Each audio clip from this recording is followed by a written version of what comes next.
अस्सलाम and very good morning everyone. आप देख रहे प्रोग्राम कैफे मांगला और मैं हूं आपकी मेहमान ज़रिया राजपूत। कैफे मांगला डेफिनेटली आप भी सोचते होंगे नाम तो मांगला की पहाड़ियों का सुनने में आता है, ये प्रोग्राम होता कहाँ पर है? तो जनाब, अगर आपको बनना है प्रोग्राम कैफे मांगला का हिस्सा और आप में कोई ऐसे स्किल्स हैं जो कि आप दुनिया के सामने अपनी दिखाना चाहते हैं और अपनी सलाहियतों का लोहा जो है वो एक नेशनल टीवी पर आकर बनवाना चाहते हैं, तो जनाब इस्लामाबाद बेस्ड ये हमारा स्टूडियो है और इस्लामाबाद ब्यूरो में कैफे मांगला की टीम बैठती है। तो आप अपना टैलेंट लेकर हमारे तक पहुंच सकते हैं और कोई ऐसी बात, कोई ऐसा टॉपिक जो कि आप चाहते हैं कि प्रोग्राम की जीनत बनना चाहिए, इस पर आम किसी और चैनल पर बात नहीं हो रही या फिर बात हो रही है, तो हम चाहते हैं कि जरा आप भी इस पहलू को मजीद उजागर करें, क्योंकि मीडिया की कोशिश ये होती है कि हर पॉजिटिव एंगल को आवाम तक पहुंचाने की इस तरीके से कोशिश की जाए कि मुआशरे में इस्लाह का पहलू निकलकर सामने आ सके और जो नेगेटिविटी है उसको दूर करने की कोशिश की जा सके। लेकिन बदकिस्मती से हम नेशनल टीवी पर, इलेक्ट्रॉनिक मीडिया पर तो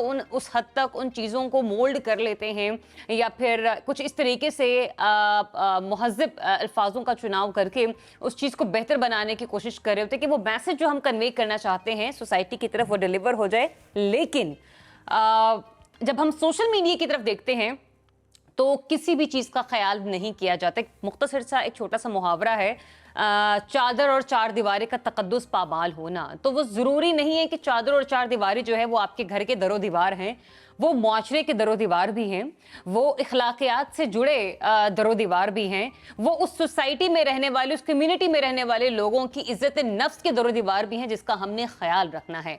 तो वो चीज़ जो हमने सोची, जो हमने समझी, उस पर हमने सोचा कि प्रोग्राम का आगाज आज उसी पहलू से किया जाए, क्योंकि हमारी सोसाइटी में एजुकेशन के साथ साथ तरबियत की भी अशद जरूरत होती चली जा रही है। कई मुआशरे इसलिए तबाही और बेरारवी का शिकार हो जाते हैं क्योंकि उन मुआशरों में तालीम तो दी जाती है लेकिन तरबियत का फुकदान होता है। अच्छी तालीम और तरबियत के जरिए हम मुआशरे में अच्छे इंसान तो पैदा कर सकते हैं जो कि मुआशरे की तरक्की में अहम किरदार अदा कर सकते हैं, लेकिन इखलाकी जवाब भी कोई मानी रखता है। मौलाना रूम ने फरमाया था कि अगर मेरा इल्म इंसानियत का एहतराम करना मुझे नहीं सिखाता तो मुझसे एक जाहिल 1000 दर्जे बेहतर है। चंद रोज पहले लाहौर के स्कूल में एक वाक़या पेश आया जहां 3 तालिबात बिला खौफ व खतर एक तालिबा को ज़दोकोब कर रही हैं और फिर तशद्दुद का निशाना बना रही हैं। वो वीडियो भी बना रही हैं और बल्कि गालिबन वो शायद वीडियो नहीं बना रहे बल्कि स्कूल में अगर वो जो बॉयज़ वहां पर पढ़ते हैं वो उस वाक़े की वीडियो बना रहे हैं और उस वाक़े पर हंस रहे हैं, मतलब कह लगा रहे हैं। उनको किसी का डर खौफ नहीं था, इसीलिए वो बबांगे दोहल ये सारा मामला रिकॉर्ड कर रहे थे।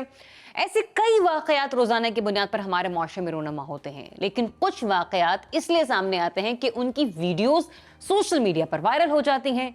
बच्चों की अखलाकी तरबियत करना वालिदैन की सबसे बड़ी जिम्मेदारी है, लेकिन आज के दौर में बदकिस्मती से वालिदैन अपनी औलाद की तरबियत करने से हमें कासिर नजर आते हैं क्योंकि उनके पास वक्त की किल्लत होती है। तालीमी इदारों में टीचर्स की जिम्मेदारी होती है कि वो स्टूडेंट्स की तरबियत करें, लेकिन सिलेबस को मुकम्मल करने की दौड़ में असातिज़ा उस जिम्मेदारी पर पूरा नहीं उतरते, जिसकी वजह से ये मसाइल जन्म ले रहे हैं। अब अपने बच्चों की तरबियत के लिए आज के दौर में वालिदैन की जिम्मेदारियां क्या होनी चाहिए, असातिज़ा किस तरह से किरदार अदा कर सकते हैं, और इस पर बात करने के लिए हमें ज्वाइन कर रहे हैं मारूफ motivational speaker doctor Javed Iqbal sahab. उन्हें वेलकम करते हैं। अस्सलाम वालेकुम and very good morning doctor sahab, कैसे हैं आप? जी बहुत शुक्रिया। वालेकुम अस्सलाम। डॉक्टर साहब, सबसे पहले तो आपकी शख्सियत के एतबार से मैं एक वो मामला आपसे डिस्कस करना चाहूँगी जिसमें आपने खुद खान साहब का इंटरव्यू भी किया। जब बहुत यूट्यूबर्स की मुलाकात हुई, बहुत सारे मोटिवेशनल स्पीकर्स की भी मुलाकात हुई, हमारे मुआशरे में एक जो वेव चल रही है उसमें ये कहा जा रहा है कि आज के जो मुआशरे की तबाही है उसमें जो हमारे सियासी लीडरान हैं वो सरे फहरिस्त हैं और उन्होंने इसका अलम बुलंद कर रखा है। सबसे पहले तो अपना वो एक्सपीरियंस मेरे साथ शेयर कीजिए कि जब आपकी भी इमरान खान साहब से मुलाकात हुई आपने उनको कैसा पाया, और जो ये एक हम जुमला सुनने को हमें अक्सर मिलता है क्योंकि फलाने का लीडर ऐसा है तो बच्चे और जो यूथ है वो तबाह हो रही है और वो तबाही के दहाने पर आकर खड़े हो गई है। आपका तजुर्बा क्या कहता है इस सारे मामले पे? जी बहुत बहुत शुक्रिया आपका।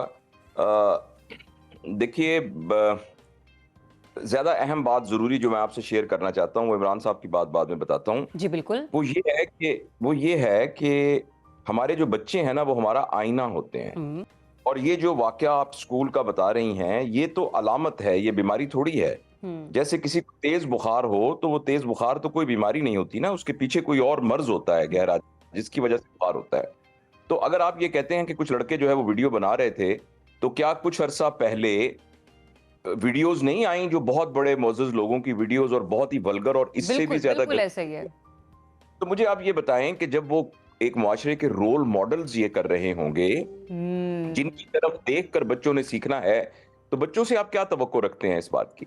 तो इसलिए ये कोई ऐसा नहीं है कि एक क्रॉस सेक्शन जो है वो खराब हो गया है, यानी सियासतदान खराब हो गए हैं या कोई एक तबका खराब हो गया है। ये जिस तरीके से एक जौहर का पानी जब खराब हो जाए तो वो सारा पानी ही खराब हो जाता है। अगर आप ये कहें कि उसके अंदर एक 1 मीटर स्क्वायर का एक कॉलम जो है वो बिल्कुल पाक साफ पानी का हो और बाकी जौहर वैसे का वैसा रहे, ये मुमकिन ये नहीं मुमकिन है। नहीं है। इसलिए आप सिर्फ ये कि जी वकीलों को ठीक करना है, डॉक्टरों को ठीक करना है, सियासतदानों को ठीक करना है, ऐसे कभी भी नहीं होता। जैसे एक खाली तालाब के अंदर अगर आपने पानी की सतह को बुलंद करना है, तो उसमें 1 फुट का एक कॉलम बनाने के लिए 20 बाल्टियां काफी हैं, मगर आप 20 बाल्टियां नहीं डाल सकते। जब आप 20 बाल्टियां डालेंगे तो पूरे तालाब की सतह जो है वो 1 मिलीमीटर ऊपर होगी। इसलिए कौम की तरबियत और तश्कील के लिए शुरू से काम करना पड़ेगा, और पिछले 40-50 सालों में हमने इस सिलसिले में कोई काम नहीं किया, हमने कोई तवज्जो नहीं दी।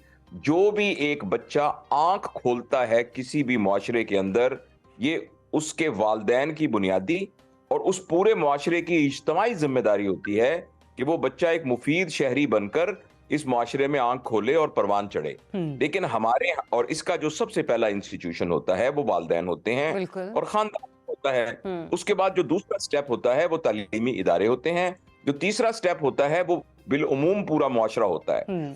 पिछले 40-50 साल के अंदर हमने अपने मुआशरे के अंदर जो बुनियादी वैल्यूज हैं, यानी ईमानदारी, दयानतदारी, बाकिरदार होना, सच बोलना, एक दूसरे का ख्याल रखना, एम्पैथी, इन चीजों की बजाय हमने मुआशरे में बड़ा बनने की सिर्फ एक कदर मुतय्यन की है, और उस कदर का नाम है पैसा। और जो हमारी हमारी जो किसी भी मुल्क में हमें लगता है ना कि सियासतदान मुल्क चला रहे हैं, या फिर हम कहते हैं एस्टेब्लिशमेंट मुल्क चलाती है, जी जी जी। या हम कहते हैं, और ऐसा बिल्कुल नहीं होता। मुआशरे में जो मुल्क चलता है उसमें सियासतदानों का एक थोड़ा सा रोल अहम जरूर होता है, लेकिन किसी भी मुआशरे में एक power structure, hierarchy of power exist करती है, जिसमें जिसमें सियासतदान होते हैं, जिसमें हमारे मुल्क में खास तौर पर हमारी ये अफवाज हैं, और तीसरे नंबर पर हमारी अदलिया है, इसके अलावा हमारी ब्यूरोक्रेसी है, इसके अलावा एक और ग्रुप होता है जिनके पास बहुत पैसा होता है, और वो पैसे वाला जो ग्रुप होता है उनके पास बज़ाहिर कोई ओहदा नहीं होता, मगर वो भी उस पावर स्ट्रक्चर का हिस्सा होते हैं। और अब एक और पावर स्ट्रक्चर का हिस्सा है, वो मीडिया है। बिल्कुल, ये 5-6 यानी एक पावर के पिलर्स हैं। अब जिन मुआशरों के अंदर ये पावर ऑफ पिलर्स मुल्क की बात पर कंसेंसस कर लें, यानी हमारी अदलिया, हमारी अफवाज, हमारी ये इंतजामिया, और यानी हमारा मीडिया, ये और सियासतदान, ये सारे मिलकर मुल्की मफादात पर कंसेंसस कर लें, तो इनकी फोर्सेस वर्टिकली ऊपर मूव करती हैं और मुल्क तरक्की करता है। और जिसमें ये पावर स्ट्रक्चर आपस में लड़ना शुरू हो जाएं, तो इनकी पावर्स जो है वो हॉरिजॉन्टली मूव करना शुरू कर देती हैं और एक दूसरे को निगेट करती रहती हैं, और वो सूरत हाल हो जाती है जो हमारे मुल्क में सूरत हाल है। अच्छा डॉक्टर जावेद इकबाल साहब, एक ऐसा अलमिया, एक ऐसा खतरा जिसे हम भांप चुके हैं लेकिन हम उसके सद्देबाप के लिए कुछ कर नहीं रहे। आप मेरी बात से अगर इत्तेफाक करेंगे तो मैं आपसे उसके ऊपर आपका मुकम्मल राय भी जानना चाहूंगी, और वो ये है कि हमारे यहाँ जितने भी बड़े एलीट क्लास की स्कूल्स हैं, वहां पर बच्चों को बदकिस्मती से मुनशियात, ड्रग्स इजीली अवेलेबल हैं। और ये जो स्कूल का वाकया हुआ, ये भी उसी की तरफ इशारा कर रहा है कि बच्चों को मना किया गया था कि आप ये हरकत ना कर, जिसके बाद हमने ऐसे ऐसे गंदी गंदी गालियां सुनी, खुदा का नाम ले बंदा, कि जो हमने गली मोहल्लों में या थड़े पर बैठे हुए अक्सर ओबाश लोगों को देते हुए सुनी है। तो इस मामले का हमें किस तरीके से तदारुक करना होगा? आपको याद होगा कि शहरियार आफरीदी साहब ने भी इस बारे में मीडिया पर जब गुफ्तगू की थी कि स्कूल्स में या स्कूल्स के आगे पीछे चंद इस किस्म के शरपसंद अनासिर हैं जो बच्चों को ड्रग्स में मुब्तला कर रहे हैं, वो ड्रग्स बेच रहे हैं, तो लोगों ने उन पर बैश करना शुरू कर दिया था कि शहरियार आफरीदी खान साहब किस किस्म की बातें कर रहे हैं, वो मुआशरे को किस तरफ ले जा रहे हैं। हमने अपनी आंखें बंद कर लिया, हम वो कबूतर बन गए हैं जो कि बिल्ली को देखकर अपनी आंखें बंद कर लेता है। जी देखिए, बात सुनिए, आपका घर है ना, अगर आपके घर के अंदर कोई खतरनाक चीज मौजूद है तो उसके जिम्मेदार आप हैं। बिल्कुल। वो बच्चे जो नशा करते हैं वो कुछ घरों से आए हैं। हम सबको इस बात का पता है कि हमारे यहाँ जितने अलीट खानदान के लोग हैं, अलीट से मुराद सारे नहीं मगर वो जिनके पास बहुत पैसे बहुत हैं, पैसे हैं। उनकी पार्टियों में आम तौर पर लोग शराब पी रहे होते हैं। उनके घरों में खुद यानी ये सारे के सारे मामलात हो रहे होते हैं। अच्छा, अब सबकी बात नहीं कर रहा, मतलब है बिलमूम। अच्छा, अब ये है कि वो बच्चे जब उन घरों से आते हैं तो उनके वालदैन की भी तो जिम्मेदारी है ना। जो बच्चा एक आइस बिल्कुल, इस्तेमाल कर रहा है 3 महीने से। और दूसरी दूसरी मैं अर्ज ये करूंगा कि जो इंस्टीट्यूशन है ये पार्ट टाइम रिस्पॉन्सिबल हैं ट्रेनिंग के, लेकिन जो पेरेंट्स हैं वो फुल टाइम रिस्पॉन्सिबल हैं उसकी ग्रूमिंग के। तो सबसे पहले तो घरों के अंदर उन बच्चों को देखने की जरूरत है। अगर आपके बच्चे को बुखार हुआ है तो आप छुट्टी कर लेंगे, आप उसको डॉक्टर के पास लेके जाएंगे, उसका इलाज कराएंगे। लेकिन अगर आपका बच्चा जो है वो हेरोइन पीता है और माँ बाप को पता ही नहीं है इस बात का, तो ये बहुत बहुत खतरनाक बात है। दूसरा फिर स्कूल है, उस स्कूल के एक हेडमास्टर होंगे, उनके कोई प्रिंसिपल होंगे, उनकी कोई इंतजामिया होगी। आखिर उनके स्कूल के अंदर एक हेरोइन पी रहा है तो उनको क्यों नहीं पता इस बात का। दूसरी बात, तीसरी बात यह है कि वो हेरोइन बाजार से बिक रही है। हमारा एंटी नारकोटिक डिपार्टमेंट क्या करता है? हुकूमत, मुझे ये एक बात बताइए कि अगर एक चीज बाजार में अवेलेबल है, क्या हुकूमत की मशीनरी उसको बाजार में बिकने से नहीं रोक सकती? वो बिक क्यों रही है? तो इसलिए अगर आपने वाकई रोकने से कासिर है डॉक्टर साहब, क्योंकि हमने खुद अपनी आंखों से अक्सर ट्रक अड्डों पर, अक्सर ये जो बस अड्डे होते हैं वहां पर लोगों को इंजेक्शंस लगाते हुए देखा है, इस किस्म की चीजें इस्तेमाल करते हुए देखा है। अगर एक आम बंदा साइकिल पर जाते हैं, गाड़ी पर जाते हैं, इन लोगों को देख रहा है तो मैं वाकई हैरान होती हूँ कि हमारे जो पुलिस है, जो हमारी इंतजामिया है, कि जिसके हाथ में कंट्रोल है, वो इनको रोकने से क्यों कासिर है। दूसरा सवाल मेरा ये है डॉक्टर साहब, एक और बीमारी है जिसने लोगों के जहनों को जकड़ रखा है मोबाइल फोन के जरिए, वो है टिकटॉकर्स। ऐसी ऐसी ओबाश वीडियोस, ऐसा ऐसा कंटेंट हम टिकटॉक पर प्रोड्यूस कर रहे हैं कि यकीन जानिए आप अपने घर में बैठे हैं और अगर खुदा ना खास्ता कोई एक ऐसी टिकटॉक पे आपकी ऐप पे हाथ लग गया, उंगली लग गई है, एक तो बड़ा ही बेहुदा गाना आपको सुनने को मिलता है, फिर उसके ऊपर ऐसे ऐसे स्टंट्स नजर आते हैं कि खुदा की पनाह। जी देखिए, इन सब की रूट कॉज एक है जो मैंने आपको अभी अर्ज की थी थोड़ी देर पहले, और वो ये है कि हमारे मुआशरे में बड़ा बनने का पहली कदर पैसा है। आप मुझे ये बताइए कि सबको पता है ना कि जब मिठाइयां हम बहुत खाएंगे तो हमारा ब्लड शुगर बढ़ जाता है, कोलेस्ट्रॉल बढ़ जाता है। अगर ये बात, और उसकी वजह से ओबेसिटी होती है, हाइपरटेंशन होता है। अगर ये बात मेडिकली कंफर्म है तो पूरे मुल्क में मिठाइयों की दुकानें बंद क्यों नहीं हो जाती? दूसरा मुझे आप बताइए, हम सबको पता है कि जब ऊपर से एक बम गिरता है ना, क्लस्टर बम, उससे 60,000 बंदे मर जाते हैं, और ये सारी दुनिया में सबको पता है। और जो मर जाते हैं वो बेचारे बेकसूर होते हैं। इसके बावजूद पूरी दुनिया से असला बनाने की फैक्ट्रियां खत्म क्यों नहीं हो जाती? इसकी वजह यह है कि इन सारों के साथ पैसा अटैच है। जब हमने मुआशरे में यह कहा कि बड़ा आदमी वो होगा जो बाइखलाक होगा, तो हर शख्स बाइखलाक बनने की कोशिश करेगा। जब हम ये कहेंगे कि बड़ा आदमी वो होगा जिसके पास पैसा होगा, तो जिसकी एक वीडियो मिलियंस में चली गई उसको कई हजार डॉलर मिल जाएंगे और वो बड़ा बन जाएगा। उसकी उसी तरह से इज्जत होगी, उसके उसी तरह से बड़ी काले रंग की गाड़ी में उतरेगा। मैं आपसे अर्ज करना चाहता था, ये जो जितने 5-6 पावर स्ट्रक्चर्स हैं, ये सारे पावर स्ट्रक्चर्स पैसे के गिर्द ही रिवॉल्व कर रहे हैं। सियासतदान भी, और माफ कीजिएगा मीडिया भी। मीडिया, बिल्कुल बिल्कुल आप दुरुस्त फरमा रहे हैं।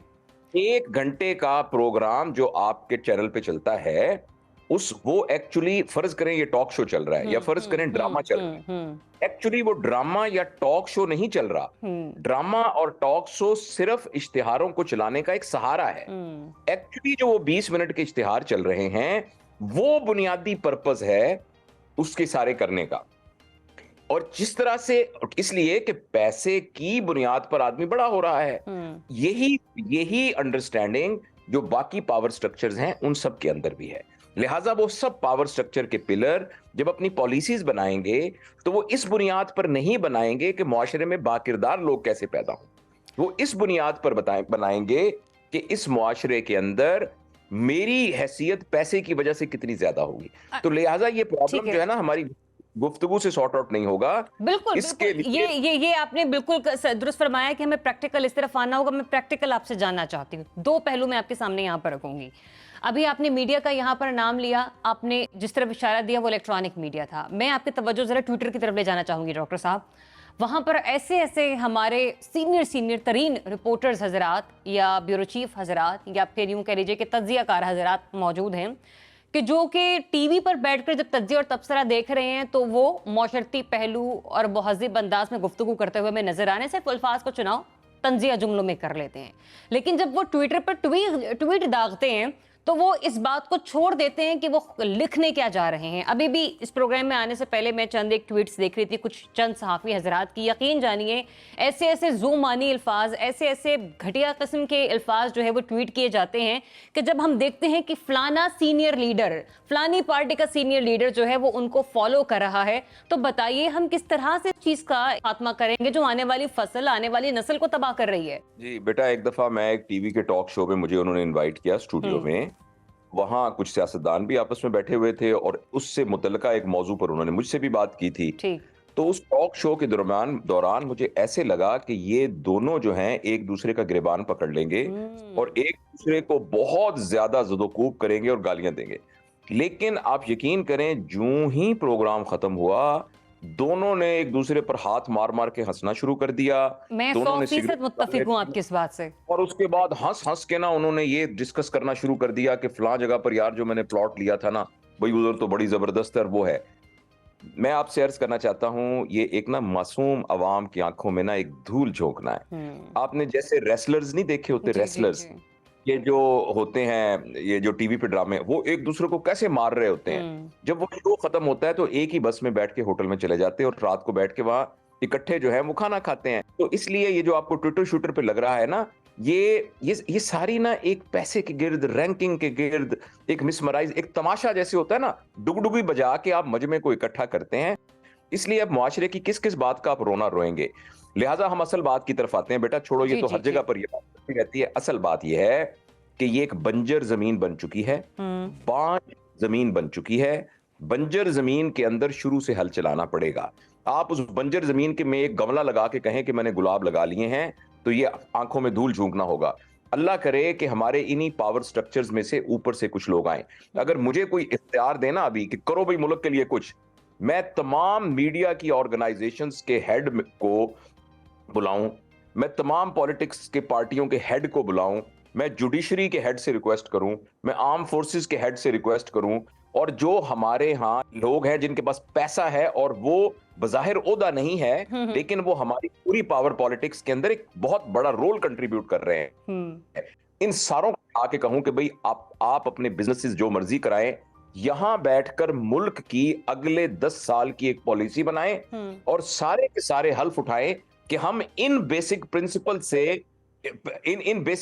से हम इनतात नहीं करेंगे और इससे हम बिल्कुल रूगर्दानी नहीं करेंगे। और वो 10 साल की एक पॉलिसी बनाएं, उस पॉलिसी के अंदर एजुकेशन हो, उसमें हेल्थ हो, उसके अंदर सोशल रिफॉर्म्स हो, फॉरेन पॉलिसी हो, फाइनेंशियल पॉलिसी हो, टैक्स की पॉलिसी हो। ये बिस्मिल्लाह करके यहां से शुरू करेंगे, उसमें तरबियत पर मैक्सिमम पैसे खर्च करेंगे और यानी जब आप 1% बजट अपना तालीम पे खर्च करेंगे तो इस तरह की गालियां देने वाले और ट्विटरों पर एक दूसरे को वो करने वाले तो होंगे।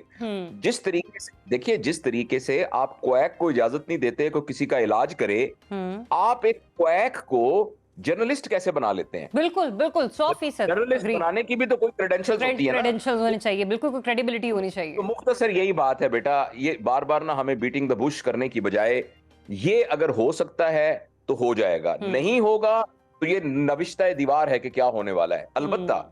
अलबत्ता मैं एज एन इंडिविजुअल क्या करूं, मैं अपने इंडिविजुअल मेरे ऊपर कोई उंगली ना उठा सके।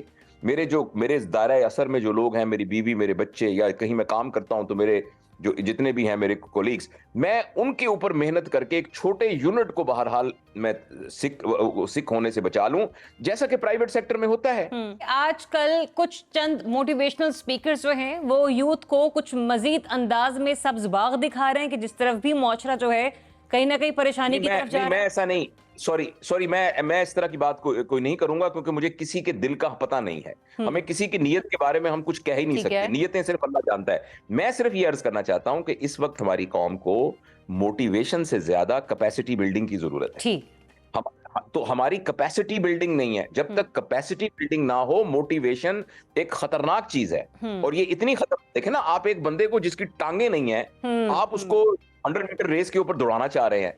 पहले अपने अंदर एक कैपेसिटी तो डेवलप करें ना, फिर मोटिवेशन की दौड़। जी, अब आप बात कीजिए, क्या कह रही थी? आखिरी एक्सपीरियंस मैं आपका खान साहब के साथ मीटिंग का जानना चाहूंगी कि जिसको अक्सर लोग इस चीज से जोड़ देते हैं कि तरबियत नहीं कर पा रहे, और पूरी पीडीएम इस तरफ लगी हुई है कि इस वक्त कौम की जो तरबियत की जिम्मेदारी है उसको ख़राब करने में, इस पूरी नस्ल को तबाह करने में एक उनका हाथ है। आपका अपना पर्सनल ज़ाती एक्सपीरियंस कैसा रहा?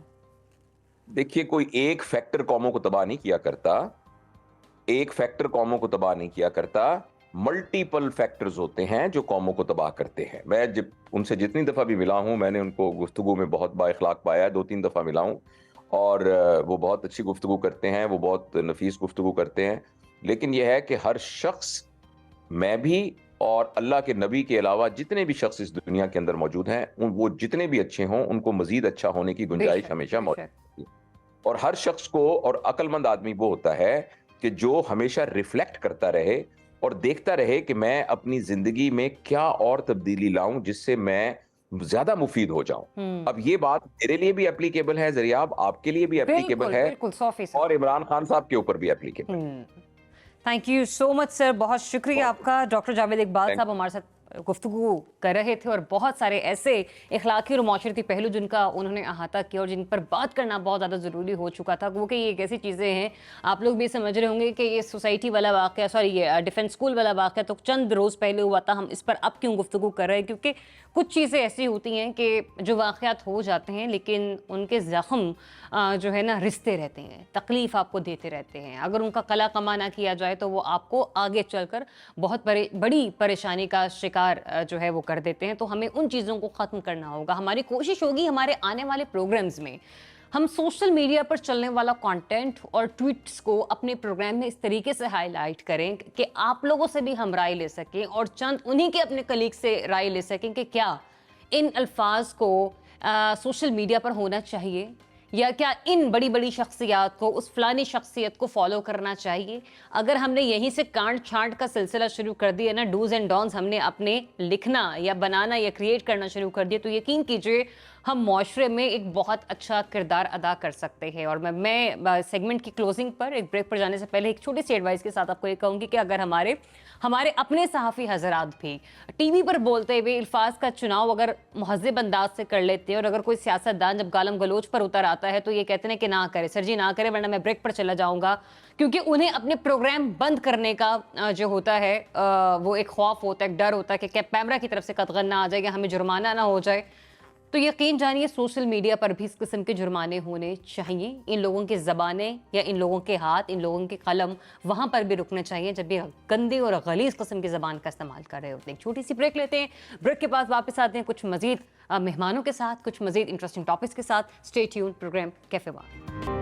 जी, तो प्रोग्राम का ये सेगमेंट है एक सक्सेस स्टोरी से रिलेटेड, जिसपे हम शेयर करेंगे कि कैसे मेहनत और कुछ करने का जज्बा हो तो इंसान दुनिया में अपनी मंजिल आसानी से हासिल कर सकता है। जी हाँ, आज हमें प्रोग्राम कैफे मांगला में ज्वाइन कर रहे हैं रोथरम बरतानिया की मेयर काउंसलर तजम्मुल खान साहब, जो अपनी सख्त मेहनत और लगन से बरतानिया के शहर रोथरम के मेयर बन गए हैं।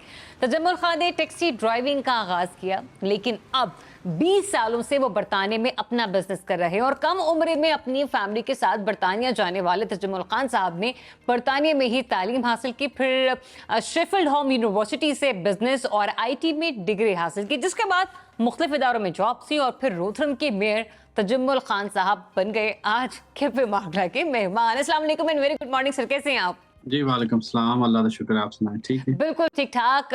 तजम्मुल खान साहब, आगाज हुआ टैक्सी ड्राइविंग से और अब मेयर हैं आप, डेफिनेटली मुश्किलात तो बहुत सारी होंगी और सफर भी इतना आसान नहीं होगा।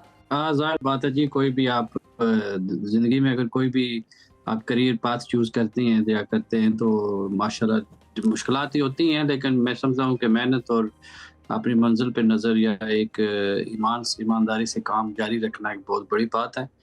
तो वाक़या ये तो है, मुश्किल कठिन तो होता है, और जो भी करियर पाथ बंद इंसान चूज़ करता है उस पे उसका सोच या विज़न यही होती है कि मैं जो आला पोज़ीशन आला से आला होती है उस तक पहुँचने की कोशिश इंसान करता है।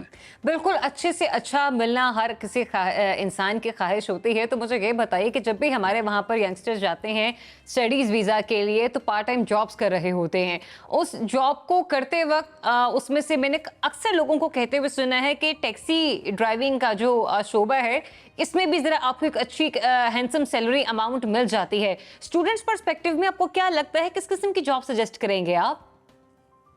देखें, यहाँ पे अभी तो काफ़ी पहले ज़माने में इतनी यानी कि अपॉर्चुनिटीज़ जो नहीं थी जो अभी हैं हुँ। करियर पास के लिए और स्टूडेंट्स के लिए, मैं समझता हूँ कि ये एक बेहतरीन मौका है। यहाँ आप एक तो आप कम्युनिटी में और बिजनेस में और जो भी फील्ड पाथ आपकी जो करियर चॉइस होती है, जो बेसिकली जो सब्जेक्ट आपने चूज़ किया होता है यहाँ पे उसके रिलेटेड आपको यहाँ की जो इंतज़ामिया है, लोकल अथॉरिटी है, गवर्नमेंट लेवल तक कोशिश करते हैं कि आप उसी फील्ड में काम कर सकें, और इनका मकसद यही होता है कि आपको ये उस स्किल्स के साथ आपको मुहैया करें जो आपकी आने वाली ज़िंदगी में स्टडी के बाद, क्योंकि इनकी कोशिश ये होती है कि जो आने वाली हमारी जो नस्लें हैं उनको हम ऐसे तैयार करें कि जो किसी भी फील्ड में, चाहे वो हेल्थ हो, चाहे फाइनेंशियल दुनिया हो, चाहे इंजीनियरिंग हो, हुँ। मैकेनिकल हो, उनके लिए हम यंग जनरेशन को तैयार करें, और वो तैयार वही होंगे, ऐसे ही होंगे जिस तरह बिल्कुल ऐसा ही है। प्रैक्टिकल एक तो प्रैक्टिकल एक्सपीरियंस गेन अच्छा, करेंगे। जो प्रैक्टिकल एक्सपीरियंस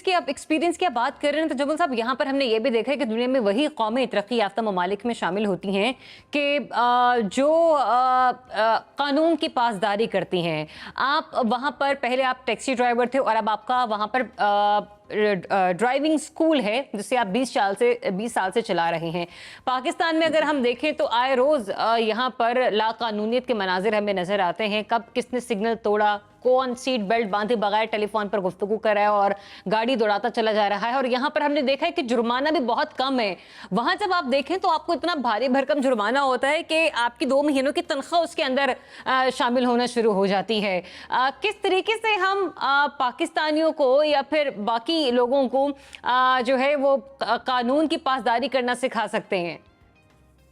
मैं समझता हूँ कि ये बहुत ही ज़बरदस्त सवाल आपने किया है, और बेसिक जो फंडामेंटल राइट्स हैं, ह्यूमन राइट्स, सिविल राइट्स की बात करते हैं ना, तो इसी से शुरू होती है। देखिए, यहाँ पे सबसे जो चीज़ होती है कि कानून जितना भी ऊंचा दर्जा या ऊंचा आपका मुकाम होगा सोसाइटी में, वहाँ से शुरू होता है।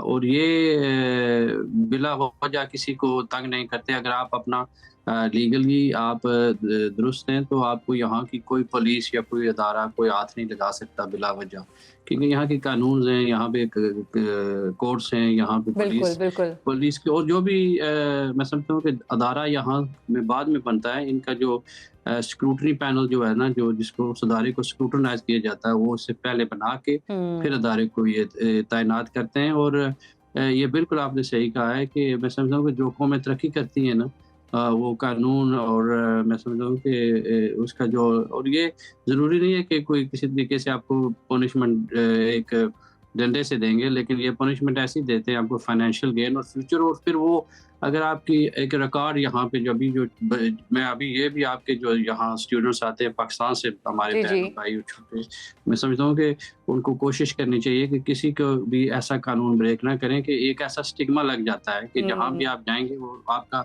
रिकॉर्ड आ जाएगा। जहाँ भी आप मारेंगे ना, एक ऐसा डेटाबेस इन्होंने सेट किया हुआ है कि अगर आप मिसाल के तौर पर किसका पैकेट भी आप फेंकेंगे ना, तो उसका भी फाइन करेंगे। बिल्कुल, तो ये फिर माशरती आदाब होना बहुत ज़्यादा ज़रूरी हो जाते हैं और आज प्रोग्राम का पहला सेगमेंट भी हमारा कुछ इसी हवाले से था। मैं एक छोटा-सा एक फिगर आपसे पूछना चाह रही हूँ। पाकिस्तान में हम इशारा तोड़ते हैं तो हमें इशारा तोड़ने पर 500 रुपए का जुर्माना होता है। अगर यही इशारा हम यूके में तोड़ेंगे तो कितना जुर्माना आयद होगा? गाड़ी में अगर जाएँगे तो एक तो पहले तो 100 पाउंड होगा फाइन आपको, और ये और 100 उसके पाउंड अलावा पाकिस्तानी कितने बनते हैं? ये तकरीबन अंदाज़ा कर लें, अभी जो पाउंड का रेट है इज़ ओवर 10,000 रुपीज़, 10,000 से ऊपर है। 10,000 लेकिन रुपए उसके पाकिस्तानी बावजूद जुर्माना आपको इशारा तोड़ने पर पड़ेगा और यहाँ हम 500 रुपए देके छुट जाते हैं। यही वजह है कि हमारे यहाँ पर सजाएं इतनी नर्म हैं कि हम दोबारा से उसको करते हुए एक लम्हा नहीं सोचते कि चलो हो गया तो हम 500 रुपए देके निकल जाएंगे आराम से। नेक्स्ट मैं आपसे आपकी यू बीइंग मेयर मैं आपसे बात करना चाहती हूँ, जिसमें आपने अपने करियर का आगाज़ किया काउंसलर से। कितनी मुख्तलिफ है बरतानिया की सियासत, गो कि हम वहाँ पर भी सियासी हलचल आए रोज़ देखते, अब तक 3 वज़ीर आज़म जो हैं तब्दील हो चुके हैं एक ही टेन्योर के अंदर रहते रहते। और अगर पाकिस्तान में आपको सियासत करने का मौका मिले, वैसे भी जनरल इलेक्शंस की बाज़गश्त सुनाई देती है तो कभी ख़त्म हो जाती है, किस पार्टी को ज्वाइन करना चाहेंगे आप?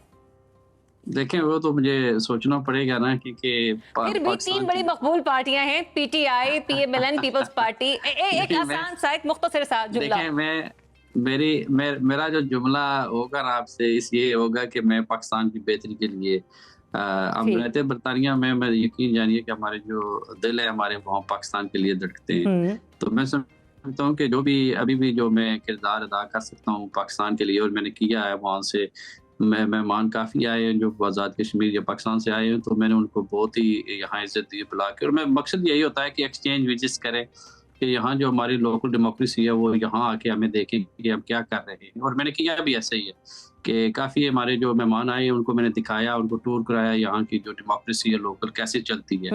और मिसाल के तौर पर you have to think cleverly rather than कि कितने कैसे एक इदारे को चलाया जाए किस तरीके से। तो ये मेरी कोशिश यही है, लेकिन away from politics of which party में कौन सी ज्वाइन करूंगा, मैं समझता हूँ कि पाकिस्तान की बेहतरी के लिए जहाँ भी मैं किरदार अदा कर सकता हूँ मैंने किया भी है और इंशाल्लाह आइंदा भी करूँगा।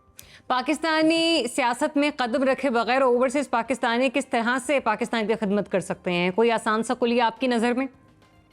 देखिए पहले मैंने आपको बता दिया है ना कि यहाँ जो अभी जो आप जिस बात पे आप गुफ्तगू जिस पे कर रही हैं, जिस मौजू पे, कि यहाँ की जो कानूनियत है वहाँ हम जाते हैं तो यहाँ से कितनी चीजें हम एक एक बंदे से एक एक चीज भी आप सीखें जो ओवरसीज हैं, तो यही माशरा वहाँ इम्प्लीमेंट हो सकता है ना। यही तो हम बात कर रहे हैं। लेकिन पाकिस्तानी एम्बेसी से वहाँ पर ताल्लुक इस तरह से इस्तवार करने की या मालूमात हासिल करने की कोशिश की कि जो सालाना बजट पाकिस्तानी एम्बेसी को दिया जाता है कि बरतानिया में रहने वाले लोगों की फलाह बहबूद पर उसे इस्तेमाल किया जाए, आपको मालूम भी है कि वो बजट कितना है, ये किस तरीके से वो ग्रांट्स जो हैं वो ज़रूरतमंद तबके तक पहुँचाई जा रही हैं? देखिए फाइनेंशियल जो स्ट्रेंथ होती है ना यहाँ पे काफ़ी तंग है, तो पता है मुझे, लेकिन एग्जैक्ट फिगर नहीं है मुझे, लेकिन पता है जाता है। लेकिन यहाँ पर भी हमने एम्बेसी के थ्रू मैंने काफ़ी यहाँ पर भी मेरी मीटिंग्स हुई हैं इस साल, स्पेशली जो मेयर साहब मेरे हमारी जो लोकल्स एमपी थे उनसे भी बातचीत होती रहती है कि जहाँ वो फंडिंग जाती है कि मेक श्योर करें ऑन द ग्राउंड और जो जिस इदारे को गवर्नमेंट लेवल कुछ ऐसे चंद काम जो आपकी नजर में हो कि आने वाली फंडिंग से ये वेलफेयर के काम किए गए हैं वहां पर मौजूद वहां पे मुकीम पाकिस्तानियों के लिए? नहीं ऐसे बिल्कुल हमने पुश तो करते हैं कि ऐसे आप गवर्नमेंट लेवल तक ऐसे कोई एक्सचेंज करें कि जहां ऑन द ग्राउंड प्रोजेक्ट्स में आप खुद जाके नजरसानी करें। लेकिन because of the financial strains and जितना भी होता है ये करते हैं, लेकिन मकसद ये होता है बात का कि हमें अगर एक फाइनेंशियल गेन आ रहा है हमारे अपने घर या मुल्क में आ रहे हैं तो हमारी जिम्मेदारी है कि हम क्योंकि अगर आप ज़्यादा करेंगे तो फिर हमारे अदारों के लिए अच्छा नहीं है, क्योंकि फिर हम खुद कह रहे हैं कि वी डोंट कि इस किस्म का हम अपने अदारों का अपने घर को हम ट्रस्ट नहीं करते। लेकिन ये बिल्कुल आप सही फरमा रही है कि फॉलो थ्रू करते रहे। मैं खुद ज़ाती तौर पर मैं अपनी जो हमारी सैरा चैंपियन एमपी है उससे मेरी 2-3 मरतबा गुफ्तगू हुई है इसी मौजू पे। लेकिन मेरे साहब इदारों पर ट्रस्ट करने की बात यहाँ पर नहीं आती ना, यहाँ पर ये भी तो मसला है ना, अगर हम भी अपने इदारों पर चेक एंड बैलेंस नहीं करना शुरू करेंगे तो फिर कौन करेगा? क्योंकि मैंने खुद भी पढ़ा है, देखा है, बहुत सारे एम्बेसडर जो कि फॉर्मर रहे हैं उनसे मुलाकात वगैरह रहती है, वो अक्सर ये बताते हैं कि बहुत बड़ी तादाद में जो है वो वहाँ पर जाता है एक फ़ंड, लेकिन लोगों की फलाह पे वेलफेयर के कामों पर वो फ़ंड कभी खर्च नहीं होता, जैसे आता है वैसे बंद हो जाता है। बस कोई जाकर खुद से सिफारतकारों का दरवाज़ा खटखटा दे तो चले कोई दाद रसी हो जाती, वरना अदरवाइज तो इस किस्म के कोई मामलात नहीं होते। नहीं होना चाहिए, इसमें कोई शक नहीं, आप सही फरमा रही हैं, होना चाहिए, हमारे चेक एंड बैलेंस होना चाहिए। लेकिन वो ज़्यादा देखें एक जो फंड्स मिलते हैं ना तो एक्सटर्नल इंटरनल हमारी जो खुद की होती है स्क्रूटनी उस पर होना चाहिए। और इनका भी हमने इनको भी कहा है जो गवर्नमेंट लेवल तक इनको भी बताया है कि हमें कोशिश करनी चाहिए कि जिस रीजन के लिए फंड्स दिए गए हैं उनको ऑन द ग्राउंड, लेकिन क्योंकि मैन पावर ना होने की वजह से इनका जो उसको स्क्रूटनाइज या फॉलो थ्रू करना बड़ी मुश्किल होती है ऐसे जो अदारे हैं, तो इसलिए ये खुद ही ये ना मेयर आप वहां पर रहने वाले ओवरसीज पाकिस्तानियों के लिए क्या कर रहे हैं? मैं इंशाल्लाह मैंने इस साल देखें एक चीज़ वाज़िह है कि जब मेयर कोई भी शहर का मेयर बनता है ना, तो वो पूरी कम्युनिटी के लिए बनता है, यानी कि वाइट हो, ब्लैक हो, एशियन हो, जो भी है सभी के लिए बराबर होते हैं। तो मेरी जो रही है जो इस साल की जो मेरा कारकर्दगी रही है कि the biggest I think achievement I had was the proclamation of the king. Monarchy जो किंग हमारा जो चेंज हुआ है मोनार्की के next generation Prince king Charles हमारे यहाँ पे आए, उनको मैंने यहाँ कम्युनिटी में प्रोक्लेम किया है, यानी उनका ऐलानात किए हैं कि ये हमारा नया किंग है। और ये बहुत फ़ख्र की बात है कि ये किसी किसी के नसीब में आता है कि after 70 years we had a change of monarchy, so that was a big honour. लेकिन इसके हिसाब से मैंने कोशिश की है कि on the religious side of it कि मैंने दीनी जितने भी यहाँ के डिफरेंस मज़हब थे उनको इकट्ठा किया है। एक ईद मिलन पार्टी मैंने रखी है यहाँ पहली बार टाउन हॉल में, और वो भी मैंने एक ऐसा माहौल बनाया कि मिक्स हमारी जो हायरार्की काउंसिल की थी और जितने भी हमारे मौलाना हज़रात थे, क्रिश्चियंस थे, जूस थे, उनको मिक्स करके मैंने एक ऐसी रौदन में मैंने एक हालात ऐसे पैदा किए कि हम मिलजुल के रह सकें।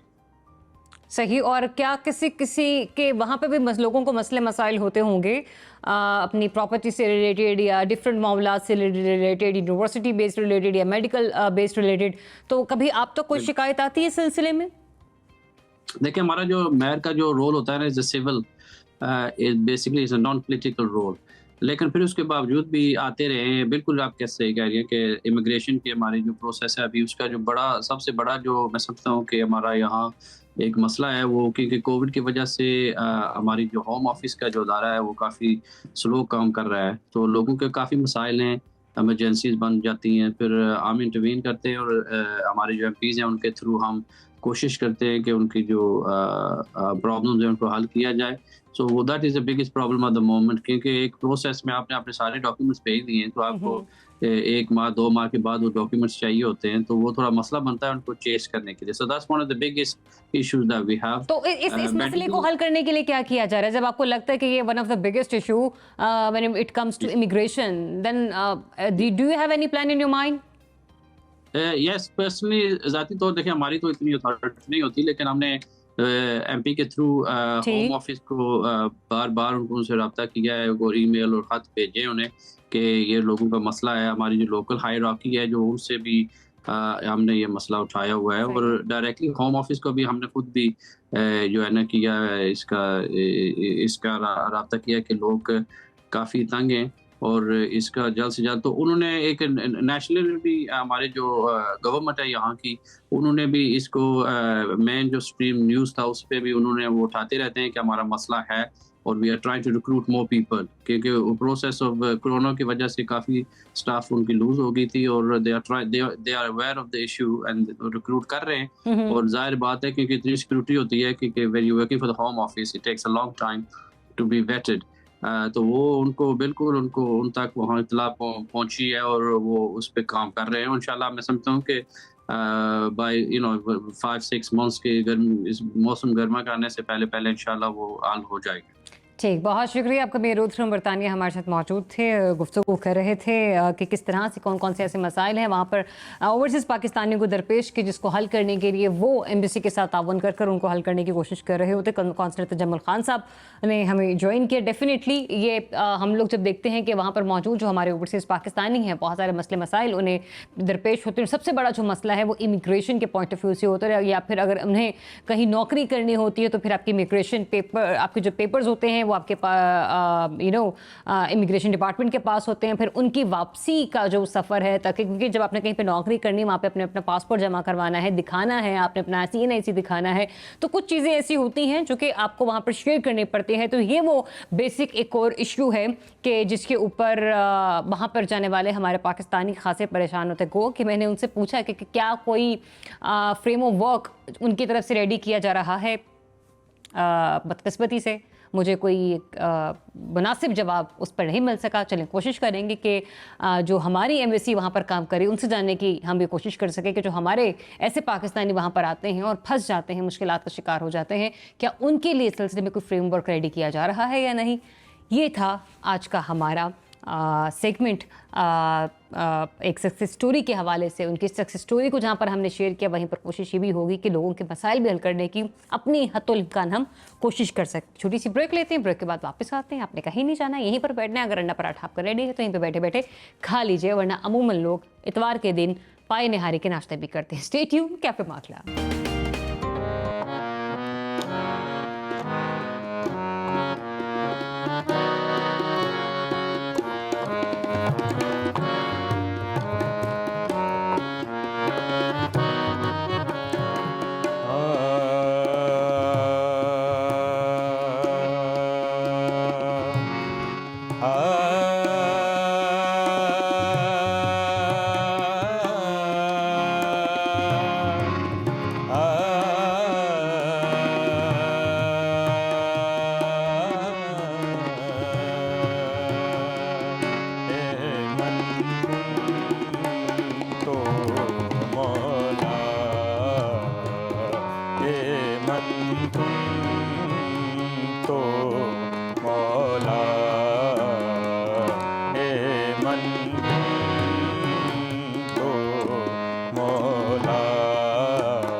मनस्तो मनम गुलाम अली, हजार जान गिरामी फिदाए नाम अली। मन कुन तो मौला,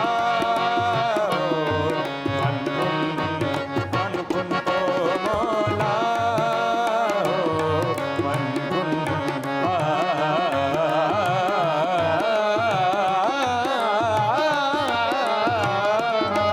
मन कुन तो मौला।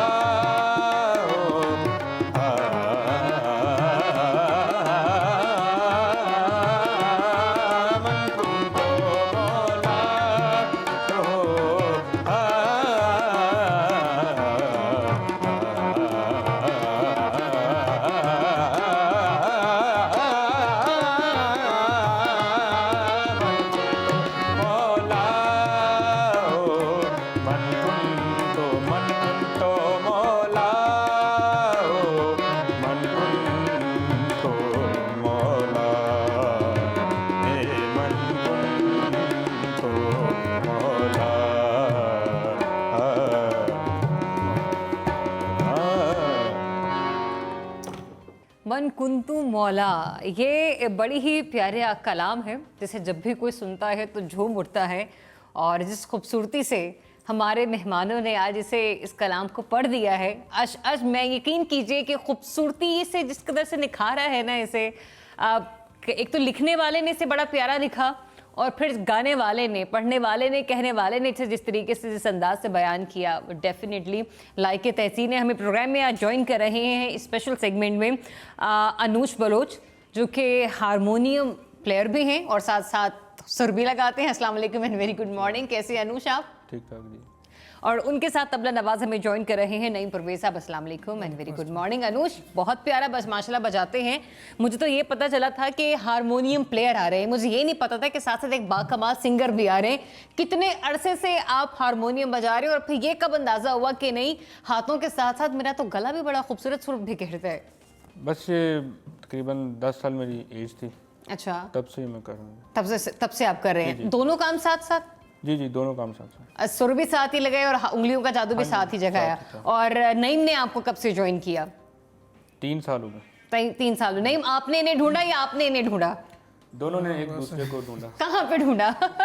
वो एक महफिल में बैठे थे, ठीक है। तो एक्चुअली ना हम उनके साथ एज ना म्यूजिशियन जा रहे थे, उनके साथ इंस्ट्रूमेंट बजाना था। ठीक है। उधर ही मेरे इनके ये साथ इस्लामाबाद में कोई इवेंट था? जी जी। अच्छा ठीक है। इसी महीने में 3 अच्छा साल ठीक पहले। है। अच्छा, ये इसी महीने में आप दोनों ने जी। सुर और ताल का एक साथ कॉम्बिनेशन किया हाँ है। जी। तो इससे पहले आप हारमोनियम अकेले बजाए थे, मतलब तबले का वो इफेक्ट आपके साथ नहीं था? जी जी। ओके। अच्छा, मैं जब भी तबला सुनती हूँ तो मुझे ये बड़ा प्यारा लगता है क्योंकि इसकी ताल बड़ी खूबसूरत होती है। मुझे ये बताइए कि हमारे यहाँ जो यंगस्टर्स हैं वो क्लासिकल गायकी की तरफ बहुत ज़्यादा कम है, पॉप म्यूज़िक, रैप्स गाना, ये वो आजकल स्टूडेंट्स या हमारे जो यूथ है वो उस तरफ जा रही है।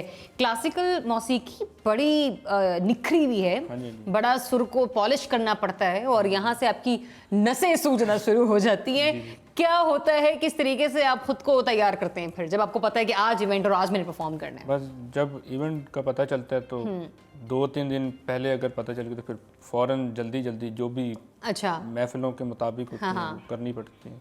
अब तक कितनी ऐसी गज़लें और कलाम हैं जो आप तैयार कर चुके हैं? मैं काफ़ी गज़लें मैं गा चुका हूँ अभी तक, कवालियाँ भी इसी तरह। कभी कभी ऐसा हुआ कि गाते गाते आपके पास आपका वो वो बुक या डायरी नहीं है, आपके उसके शेर उस वाले कलाम के साथ मिक्स हो गए हो? ये अक्सर होता है। अक्सर होते हैं। फिर क्या करते हैं आप उस वक्त? फिर बस जो सुनने वाले होते हैं वो सिर्फ म्यूजिक में इतने मगन हो जाते हैं, उन्हें पता ही नहीं चलता और आप अपना दाव लगा जाते हैं। और आपको जब पता चलता होगा कि हैं ये तो अनुज यहाँ पे कुछ और मिक्स कर गए, नहीं मैं आपसे बात कर रही हूँ, तो मुझे ये बताएं फिर आप तबले की ताल को कैसे मैनेज करते हैं? ये आंखों में दूसरे को इशारे देने को कंपेयर है तो फिर उस वक्त उसको मैनेज करने की कोशिश की जा रही होती है। अनुज दूसरा मुझे ये बताएं किसको सुनना पसंद करते हैं आप? मैं वैसे तो नुसरत साहब को बहुत ज़्यादा सुनते हैं। हाँ। फिर उस्ताद गुलाम अली खान साहब, फिर मेहदी हसन को भी, और इंडिया के जो सिंगर हैं उदित नारायण और लता जी, ये मुझे बड़ी पसंद है उनको। अच्छा, जब आप महफिलों में जाते हैं और इवेंट्स में माशाल्लाह 4 चांद लगाते हैं, मोस्टली किस किस्म की गज़लों की फरमाइश आ रही होती है? मोस्टली जो आजकल जो दौर है ना, ये है कवालियों का दौर है। अच्छा, गज़लों का वो नहीं रहा। गज़लों का क्यों? आपको क्या लगता है कि हमें गज़लें भी, क्योंकि मेरा तो मानना है कि हमें ये अपना ज़ौक़ दोबारा से थोड़ा सा ना जगाना पड़ेगा, वो वाली खिड़की हमें खोलनी पड़ेगी जिसे हमने बंद करके रख दिया है। उसकी वजह ये कि गज़ल ना आज से तकरीबन 30-40 साल पहले अगर हम जाएं टाइम में पीछे, तो उस वक्त था ये कि लोग जो थे ना ये धीम क्लासिकल, सेमी क्लासिकल ज़्यादा सुनते थे, लेकिन कवाली उस वक्त इतना नहीं था। फिर जब ये बड़े बड़े कवाली जिसमें नुसरत साहब, अजीज़ मियाँ और गुलाम फरीद साहब भी, वो वाली गई है नबी नबी है, वो कभी पढ़ी है? नहीं अभी, क्योंकि उसके अंदर वो उन्होंने बहुत ही हाँ मतलब इनके कमाल कर दिया है, गाया भी इस तरीके से, सुर भी इस लगे कि उस चीज़ को कैच करना बड़ा मुश्किल हो जाता है। क्योंकि ना आजकल लोग तेज रिदम का बहुत सुनते हैं। हाँ, गज़लों का इस वजह से नहीं। हाँ, गज़लें थोड़ी सा वो सोफिस्टिकेटेड कल्चर थोड़ा सा आ जाता है। अभी भी सुनते हैं, अभी भी लेकिन सुनते हैं उस जो है ना बंदा कोई 55-60 से ऊपर वही सुनते हैं। 55-60 से। अच्छा, ये वाकई में ऐसे कि जब कोई इस किस्म की कोई गज़ल सुनता है ना, सामने वाले तुम इतने पुराने हो, है ना, ये वाला, तो लोग उस वाले कमेंट से भी बचने के लिए ना अमूमन गज़लों का जो है वो थोड़ा सा उसको पसंद करना या उसको सुनना लोगों ने कम कर दिया है। अच्छा, मुझे एक वो वाली बड़ी पसंद है, वो न छेड़ो हमें हम सताए हुए हैं, अगर आप वो चंद अशार पोशे नज़र कर दें।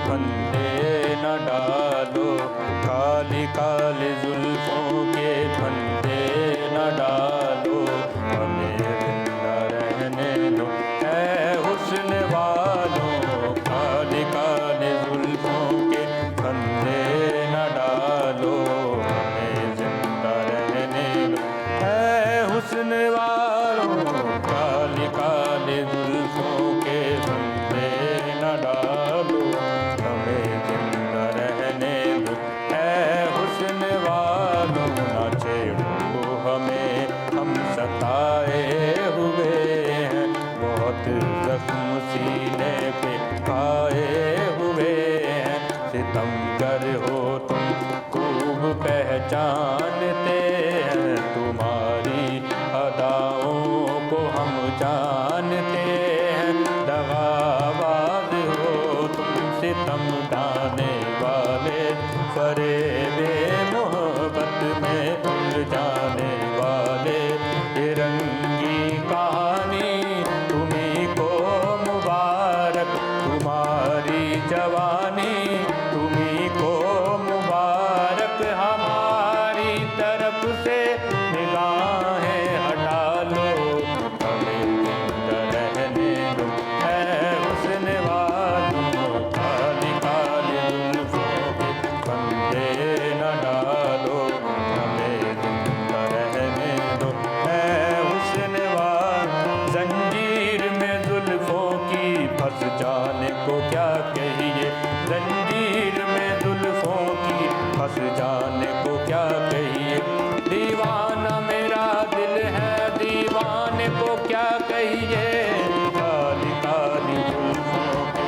फंदे न डालो, हमें जिंदा रहने दो ऐ हुस्न वालों, हमें जिंदा रहने दो ऐ हुस्न वालों।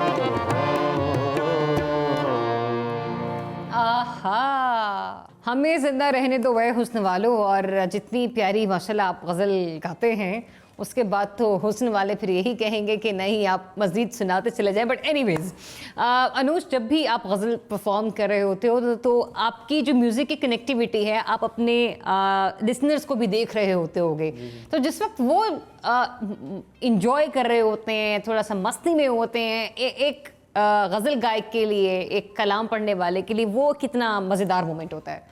बस जैसे जैसे ऑडियंस आपके साथ मिलती जाती है, इन्वॉल्वमेंट होगी ना बात, तो फिर उसी तरह फनकार को भी मजा आ रहा होता है, वो भी मजा आ रहा होता है। और फनकार को किस स्पेस पर जाके मजा आता है? मीन्स कि एक होता है ना कि अभी आपने शुरू किया है 2-3 गज़लें, मोमेंटम कैसे बनना शुरू होता है? ये आहिस्ता आहिस्ता जब करते हैं ना, गज़ल और कवाली में ये होता है, जब शुरू करते हैं या तो साज से शुरू करें या गा के, तो फिर ना आहिस्ता आहिस्ता एक सर्कल बनता है। ठीक है। बस वो जैसे ही सर्कल बन जाए ना, हाँ, वो लोगों की तवज्जो जो है वो आपकी तरफ, वो अटेंशन डाइवर्ट हो जाती है। फिर आप लोगों को पता चलता है नहीं भी अब मॉल बन गए हैं, अब कंपाए गए, फिर अब शेर भी मिस होंगे, तो सीन चलता रहेगा, किसी ने कोई रोकना नहीं है, कोई टोकना नहीं है।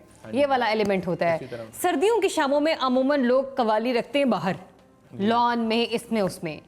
मेरा तो हो जाता है खाना ख़राब जब मुझे कोई मेरी टीम का मेंबर ये कह दे कि मैडम सर्दियों में हमने आउटडोर शूट कर आना है। यकीन कीजिए अभी भी इन्वर्टर्स यहाँ पर चल रहे हैं। आप लोगों के लिए कितना प्रॉब्लम होती है?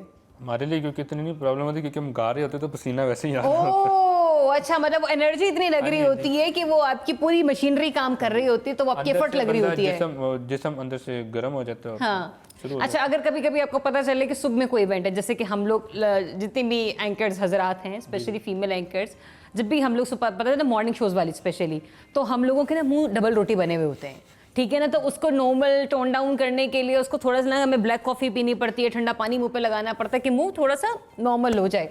ऐसी आपके गलों के साथ भी मसले मसाइल होते हैं? क्या मसले आप लोगों को आते हैं सामने अगर सुबह का कोई इवेंट है, पता चले जी सुबह 11 बजे आपने आना है? अव्वल तो ये हो ना कि अगर ऐसा हो कि सुबह इवेंट है तो हमने रात को ही महफिल कर ली है, गला सही आपका।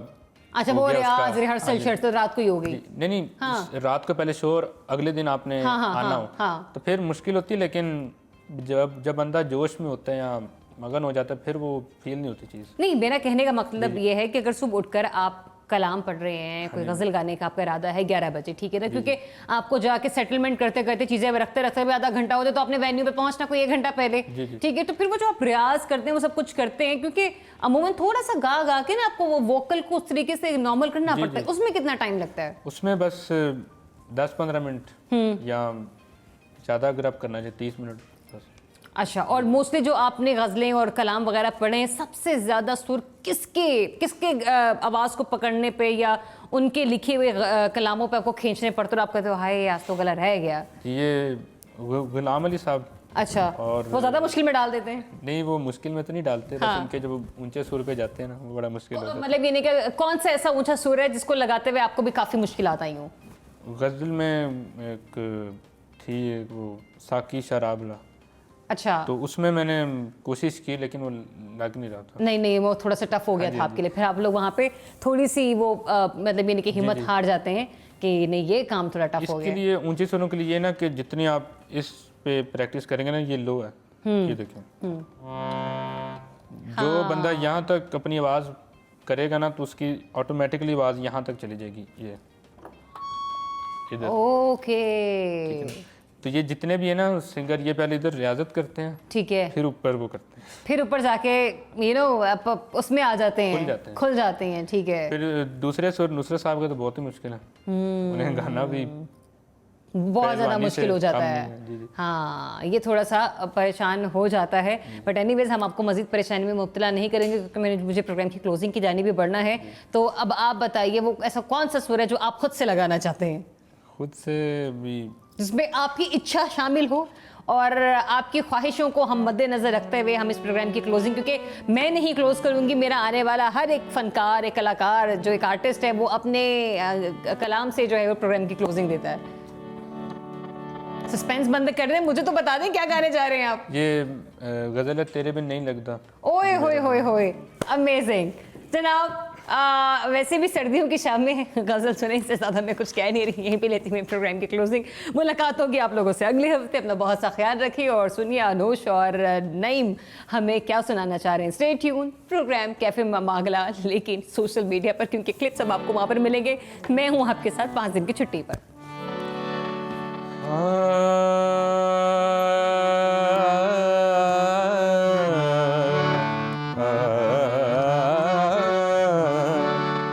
जानिया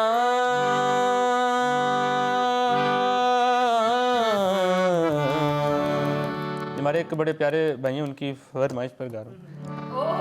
हानिया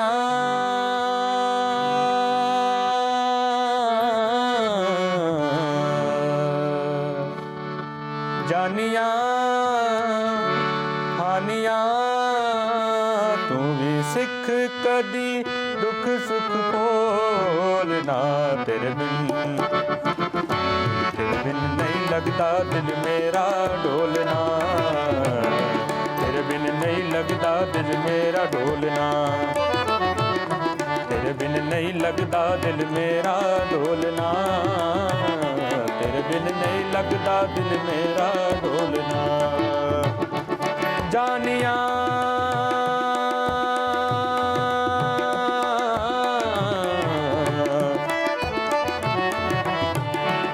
हानिया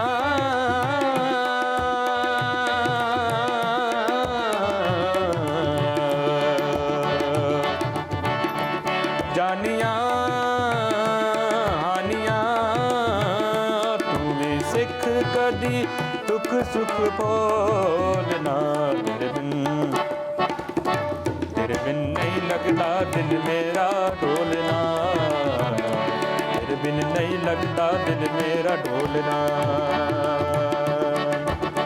कुछ काले बदला तो सीने विच अग ला के लंघ गईयां कई बरसातां,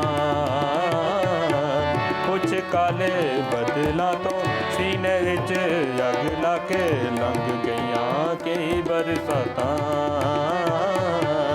तुर गए ओ सजना नींदरां खो के, जाग के कट्टियां रातां, आवी जाना सता वास्ता प्यार दा ए रुतां सोहणिया मुड़नियां आउणियां, तेरे बिन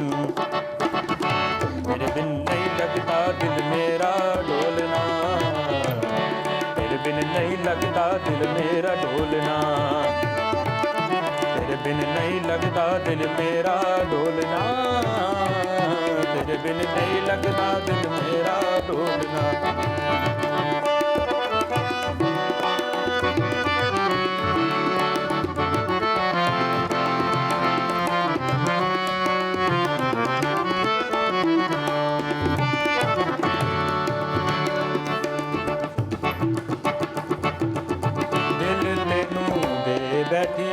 दिल तेनू दे बैठी खबर तू ऐसली करना है बेपरवाहियां, दिल तेनू दे बैठी खबर तू ऐसली करना है बेपरवाहियां, कीते वादे कसमां तेनू आज कदी नहीं आया, प्यार नैन गदा ए गिला प्यार दा बोल आके सुना प्यास नैन मेरे बानिया, तेरे बिन नहीं लगता दिल मेरा ढोलना, तेरे बिन नहीं लगता दिल मेरा ढोलना, तेरे बिन नहीं लगता दिल मेरा ढोलना, तेरे बिन नहीं लगता दिल मेरा